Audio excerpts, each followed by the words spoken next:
Youth Action Plan. Yeah, man. It's a plan to promote youth, to give them opportunities.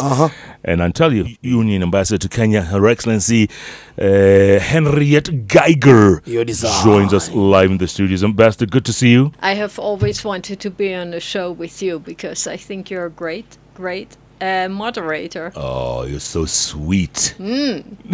So listen, tell us about this YAP program.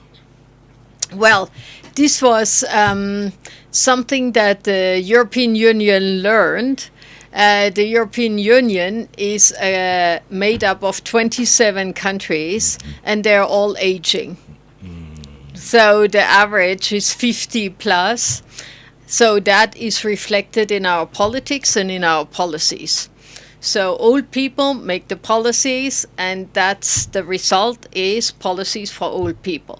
So we said that we have to do something else because the future is for young people, and you have to have forward-looking politics and policies.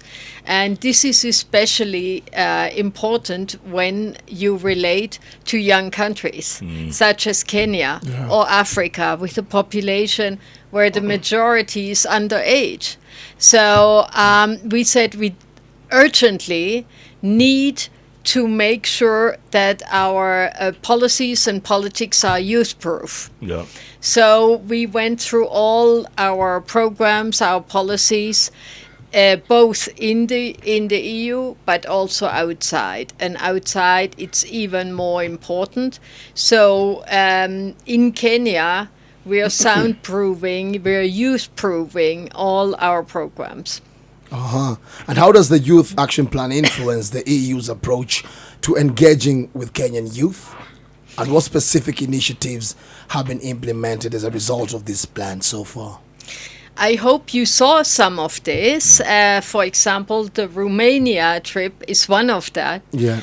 The Romania trip itself came out of our football national football tournament that we had for Europe Day. So the idea here is to bring opportunities to youth, because we know in Kenya, as in many other African countries, you have an incredible youth bulge.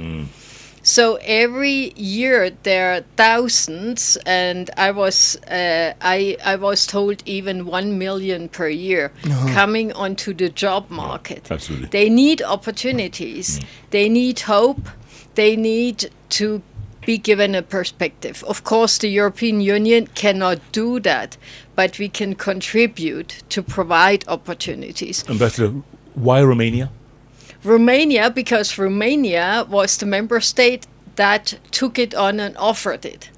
So the others were busy with other things, and maybe they come on stream in a different opportunity. But your friend Peter Madens, the Belgian ambassador, he offered a shirt that was signed by the female national players, which we will give to the Kenyan female national team. Others came in. The Germans were sponsoring the tournament in Kilifi. Each one brought in whatever they could. And the Romanians could offer that training camp. But coming back to the opportunities we are giving to young people here, we have a program called Erasmus Plus, which is very little known. And, the European Union has put 100,000 scholarships to African youth to study in Europe. And that is so little known. And since my arrival 3 years ago, I tried my best to make sure that every Kenyan young person knows about this, because after the bachelor, you can get a fully funded master scholarship to so many universities in Europe. We have more than 300 programs, joint masters. So since I arrived, we have increased the number of students, and so just a few days ago, I had a send-off reception of 23 Kenyan students who go to get a master's degree. But since there's no capping, there's no ceiling, I'm sure there could be hundreds who could be successful and be sent off. So my ambition is to go to every university to make sure that every student knows about this. But this is only one big opportunity. We also have shorter programs there and university to university cooperation. The universities here can collaborate with European research institutes and have access to the biggest research pot that exists in the world, publicly funded.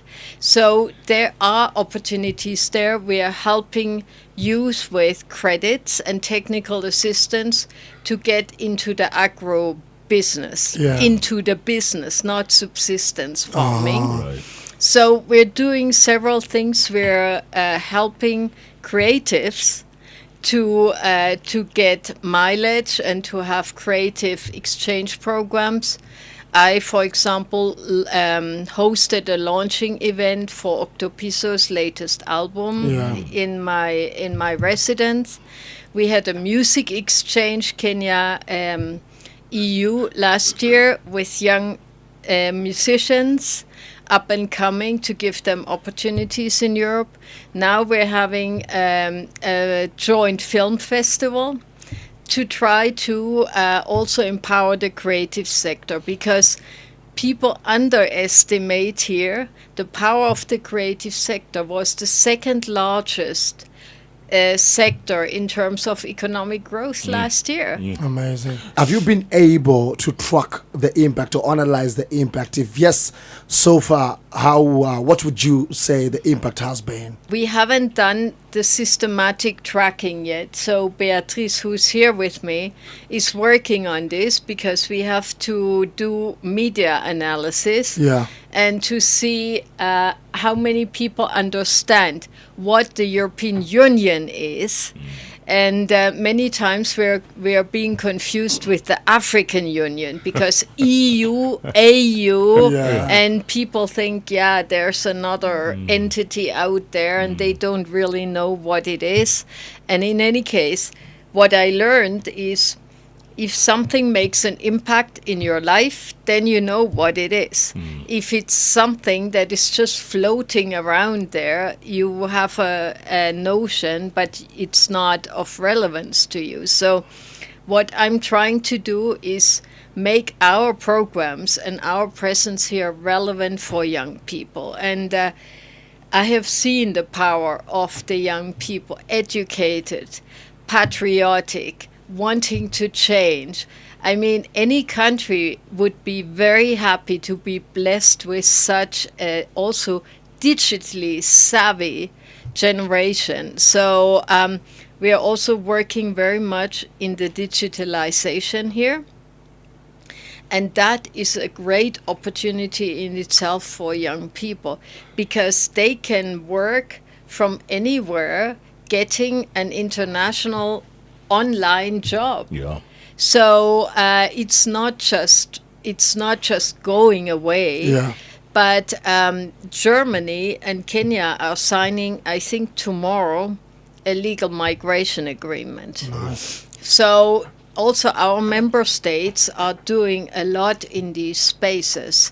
So together we have 19 member states with an embassy here of 27, and we are trying to work together to really have an impact here. This is our ambition. If someone is listening to you for the very first time here and they would want to pursue one of these courses, one of these master's program, how do they get in touch? Is there a link they can go to? You can go to our website of the European Union delegation, and there you find all the links. But somebody who's interested can just Google Erasmus Plus, and you will find all the information there.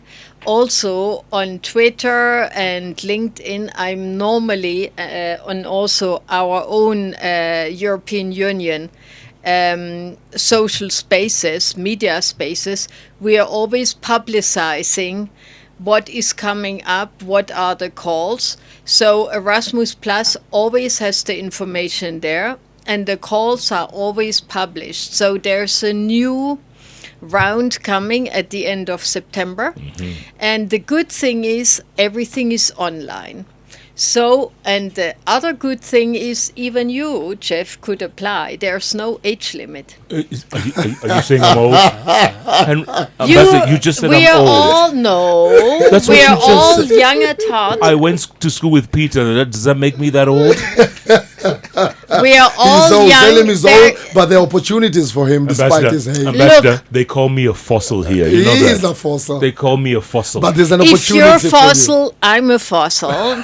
We're young at heart. That's all that counts. And Erasmus has no age limit. Yeah. Wow. Plus, we also have, for the ambitious ones, PhD programs. Nice. And teachers and professor exchanges.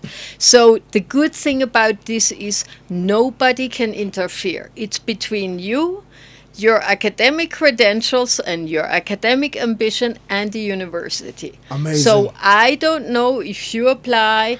I cannot influence. No politician here can influence. No son and daughter can snatch it away from you. Yeah. And you can apply up to four different universities. So every year you can have different chances. And if you are not successful, you can try again next year. Is there an Amazing. application fee? No, nothing. Whoa. Nothing. Everything free. The only thing you need is a bit Brains. of brain power Yeah. to put a good, convincing thing together. So no cheating. Yeah. You have to really make sure that you convince with your academic credentials. Yeah, And but- that's it. but these- And then everything else is taken care of. There's not a cent you have to pay. And it's a very generous stipend. It's the living allowance that you get there is more than €1,000. This is the double what I give to my children in allowance at the university.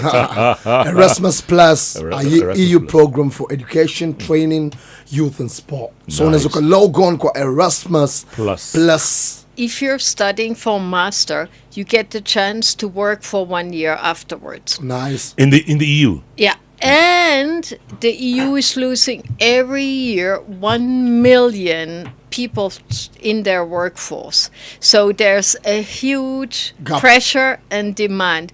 So if you're doing well, wherever you're working afterwards, chances are that they're after you and offer you something afterwards. That's not bad. That's not bad at all. Yeah. What's the best thing about this place? It's the people, definitely. I like the friendliness, but also the chap. Chop chop.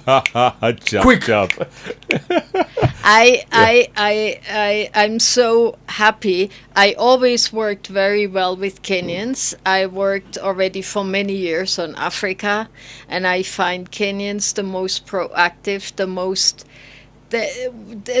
linking the brainwaves with. I mean, there's the best sync with me. So when I heard that that they want somebody for Kenya and they asked me, I didn't think twice. You didn't hesitate. No. At all. Because I knew that is a place where I would feel well and could maybe make a difference. How many more years for you here? I just got an extension, so it's 2 more years. Nice.